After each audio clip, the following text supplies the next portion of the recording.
It was the night before the storm, London, September 15, 1992. The air was thick with tension. In a small trading room lit only by the glow of computer screens, one man leaned forward, eyes fixed on the flickering numbers. His name was Scott Bessent, and in just a few hours, he would help make one of the boldest financial moves in history, the attack on the British pound. While the world would remember the name George Soros, the man who broke the Bank of England, few would ever know the quiet strategist behind him, the one who watched, calculated, and whispered when to strike. Scott Bessent wasn't a gambler. He was an observer of chaos. He saw the world like a grand chessboard where every central bank, every investor, every rumor was a piece waiting to move. He was born in Mississippi, far from Wall Street's towers of glass and steel. But even as a student, Bessent saw patterns others ignored. Numbers spoke to him. By the time he joined the financial world, his calm precision and deep curiosity made him stand out among traders driven by adrenaline. In the late 1980s, his path crossed with George Soros, already a legend for his bold macroeconomic bets. Soros didn't just want analysts who could read markets. He wanted minds that could see the world differently. And that's exactly what Bessent brought: not noise, not excitement, but an uncanny sense for timing and human behavior. Together, they became an unlikely duo. Soros, the visionary willing to bet billions on his convictions, and Bessent, the strategist who turned intuition into execution. As 1992 unfolded, Europe was in turmoil. The United Kingdom was locked into the European exchange rate mechanism, a system meant to stabilize currencies. But beneath the calm surface, pressure was building. Britain's economy was weak. Inflation was rising. The pound was overvalued.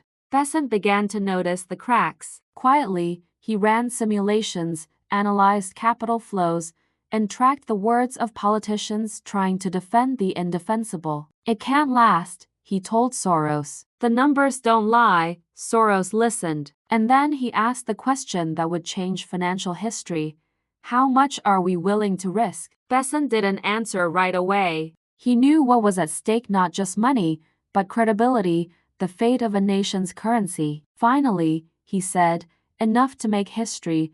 Over the next days, Quantum Fund began selling short the British pound, borrowing billions to bet against it. The strategy was simple in theory but terrifying in scale. If they were wrong, they could lose everything. Then came Black Wednesday, September 16th. The British government tried desperately to defend the pound. Interest rates were raised twice in a single day, from 10% to 15%, an act of financial desperation. Yet the markets didn't believe them. Inside Quantum Fund's office, phones rang non-stop. Data flashed across screens. Bessent stood quietly at the center, issuing orders with calm precision. "Hold the line," he said. "It's breaking." And then it did. The Bank of England capitulated. The pound collapsed. In one day, Soros' Quantum Fund made over $1 billion in profit. The world called Soros the man who broke the Bank of England. But those who were there knew behind every bold move,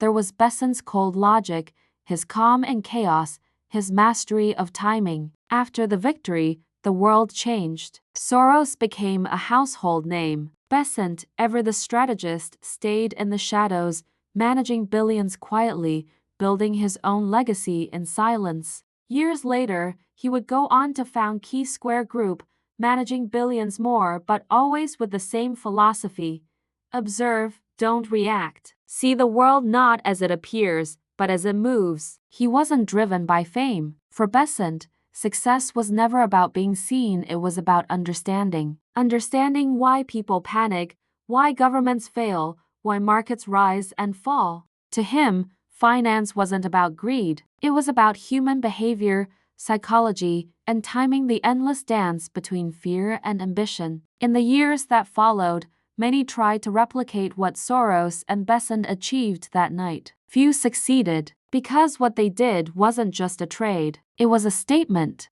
a demonstration that even the strongest institutions can crumble when built on false confidence. And perhaps that's why Scott Bessent remains such a fascinating figure. He reminds us that the true power in finance doesn't always belong to the loudest voice, but to the one who listens closely, watches quietly, and acts decisively when the world hesitates. He once said in an interview, "Markets move not on facts but on belief. And when belief cracks even for a moment, everything can change." That belief in human emotion, in timing, and the fragile balance between confidence and collapse defined his career. Today, Bessent continues to manage his fund, advising governments and institutions, still preferring the quiet rhythm of analysis to the noise of headlines. But his legacy lives on, woven into the story of modern finance. Because behind every legend, there is always another, the one who saw the storm before anyone else